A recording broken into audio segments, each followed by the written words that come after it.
Good afternoon, folkers. Snapzilla Gorilla coming back at y'all. And I want to say,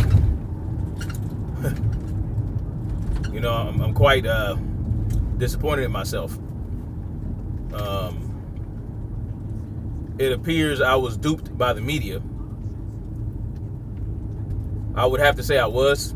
I have to do a little bit more digging.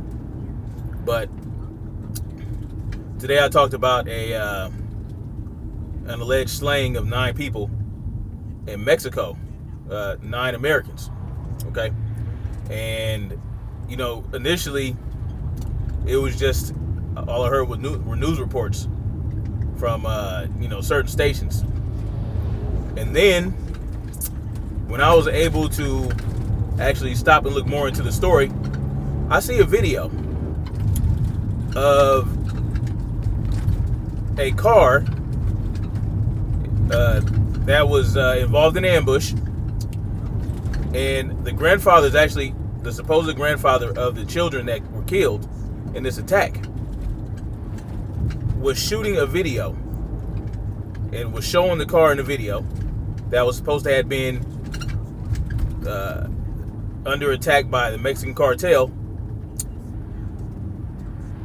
and it was all burned out. It was like completely obliterated. It was like I heard they had shot it up and set it on fire. And when you see the car, you hear the supposed grandfather talking about how 4 of his grandbabies were killed. But when he takes a video of the inside of the car, first of all, the car is still smoking. The car is still smoking, and it has to be still hot. It still has to be hot. If it's still smoking, that means the fire just happened and it's still hot. And I don't see any authorities anywhere. All I see is this dude taking a video of the car, and he takes video of the inside of the car, and there are no signs of a body anywhere inside the car. Now, if you ever seen burned bodies or seen dead bodies in a burned out vehicle, you would know, even if they pulled the bodies out, the skin and the flesh would likely peel off onto the parts of the car they were stuck to. You understand what I'm saying? There are no signs of any dead bodies in this car, and the supposed grandfather doesn't even actually sound like he's upset. It just doesn't seem right. It doesn't feel right. Now, apparently this was a Mormon family that lived in Mexico, and there are a lot of things about the Mormons that are kind of fishy, but this whole thing doesn't make sense. One cartel thought it was another cartel, and they started shooting them up. A car full of women and kids. What cartel member in their right mind would believe that those are cartel members? Now, what I stated in the video, in regards to being able to protect yourself and having the arms to do so, being able to defend yourself against any enemy, that still stands. But this whole thing is fishy to me. I want to look more into it, and I want to apologize for bringing this to y'all as if this were a definitive thing. But we have to remember that the media, the news media in the United States, is like the 4th branch of the government, okay? The propaganda branch.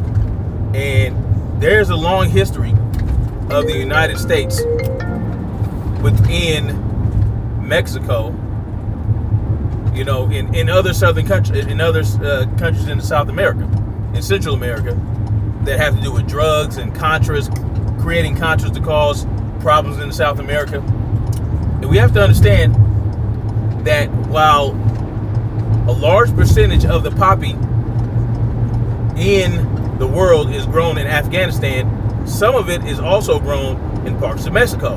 Not northern Mexico where this happened, but in like the deep south of Mexico, there are parts of Mexico where they can grow poppy.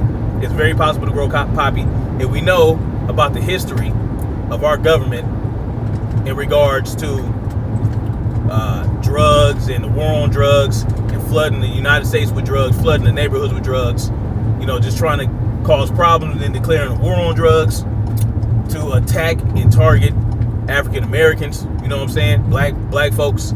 And we know that it's used as a divisive thing. You had the Italians bringing the heroin to Harlem and the black communities, and then it just spread out from there, dividing the Italians and the black people in New York.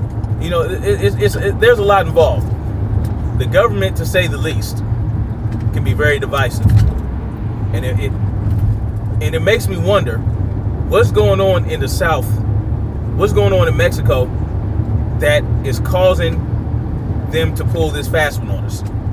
Are the cartels bucking? Do they want all the profits from the drugs being sold? We know what happened with the Bin Ladens in the Bushes. The Bin Ladens and the Bushes were in business together. They were in bed together. And then once Osama Bin Laden started bucking, well, you know what happened from there. You know what I'm saying? So I want to dig deeper into the story, and I'm going to. And I want to do a presentation. I've been wanting to do presentations, you guys, but it's very hard with my job now. It's just I have so much going on throughout the day. Like I work, just from being on the phone and actually being in the field all together, going to meetings, things like that. I'm basically working 14 to 16 hours a day.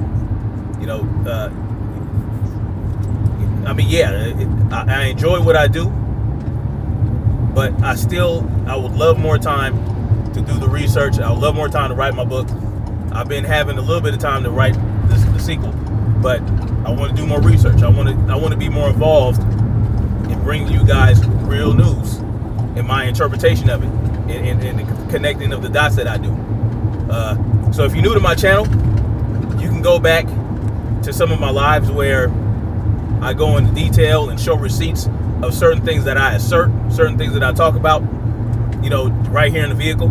I'll expound on that in lives, you know what I'm saying? Where I actually show you guys things, where I connect the dots. So go back and check those out. I plan on doing more. The shit's getting deep. And Trump's kind of talking about going to war with the cartels in Mexico. You know what I'm saying? It sounds like the same old story, right? With Bush and Osama bin Laden and all this other shit. So let's just keep our eyes out. Let's pay attention to what's really going on. And it was an emotional reaction. I was emotional about it. I was like, man. Now the cartels are real, right? The dangers of the cartel is real. And what I said still stands. What I said about this town in Mexico where the people have taken up arms to defend themselves against the cartels successfully is real. That shit's real. What I said about the government wanting to strip you of your ability to defend yourself, that all stands. But the story itself, let's do a deeper dive into that, because there's a lot of weird shit going on. And now you got Project Veritas going on. There's a lot of distraction. Project Veritas just revealed some shit about Epstein, about certain journalists who were on the take and getting paid, to not dig into the story. Then you're hearing about Donald Trump's, one of the staffers or the ambassador or something in the Ukraine, actually offering quid pro quo to the Ukrainian president. He was like a proxy for Trump to actually deliver this deal. You know what I'm saying? This is what we're hearing, and he's testifying on this. I mean, the impeachment, this is all part of the propaganda plan. You understand what I'm saying?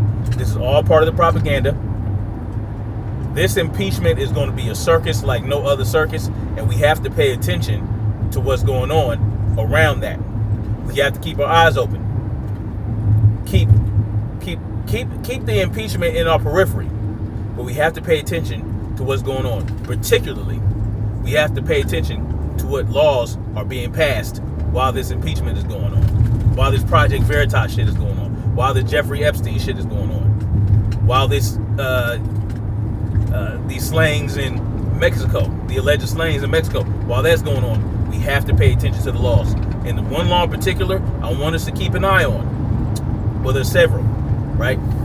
There's the pre-crime bill, the TAPS Act. We have to pay attention. I think it's the House Resolution Bill HR 838, I believe, or 838, I believe. I did a video on the TAPS Act. I did an extensive presentation on that during the live, where I go into detail about what that's about and what it connects to. Okay, but we have to pay attention to things like that. We got to pay attention to these laws. We got to pay attention to what the missing children. Let's pay attention to that. Let us determine how many children are coming up missing.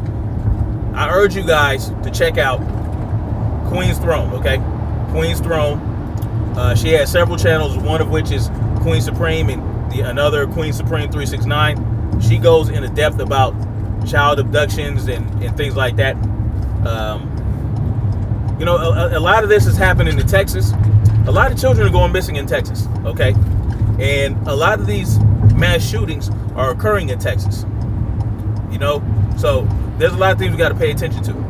But at the same time, in Texas, while they're trying to push laws to strip people's rights to keep and bear arms, more and more towns in Texas are adopting Second Amendment sanctuaries. All right, they're becoming Second Amendment sanctuaries.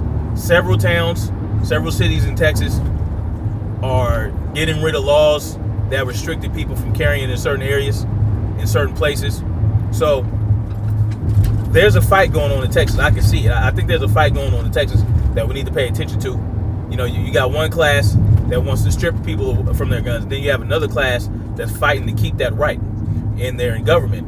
And that, you know what I'm saying? And they're actually passing laws and creating sanctuaries for people to go to that want to exercise their Second Amendment rights. This is very important. This is very important. I keep telling you guys, if the Second Amendment goes away, if our right to keep and bear arms goes away, every other right, you can kiss it goodbye. You can kiss every other right goodbye if we lose our right to keep and bear arms. If we lose our Second Amendment protections, it goes away. You know what I'm saying? Now, the right will still be there. The right to keep and bear arms will be there whether the Second Amendment is upheld or not. But that doesn't mean that we don't have to fight for it. We will have to fight for our rights. And the most important one is our right to keep and bear arms. Point blank and period. There's nothing else to say about it. And the right to keep and bear arms is not just about owning a gun and being able to use a firearm. It's about defending yourself by any means. Like, you want to meet force with force, right? If someone is coming at you with force, you want to be able to defend yourself with force, because you might not be able to retreat all the time. That flight or fight response might not leave you a choice for flight. So you want to be able to fight, and the best way to do that is to keep and be able to keep and bear arms, learn how to fight, train, stay healthy, be vigilant, be alert, and you'll have the optimal chance to handle your business if you're under attack. But pay attention. A lot of things are going down. You know, I'll look more into this this shooting in Mexico. Something ain't right about it. Something ain't right about it. We have to. This has to be further explored. But if it really happened, I still stand on the idea that we should keep the family in our prayers if this really happened.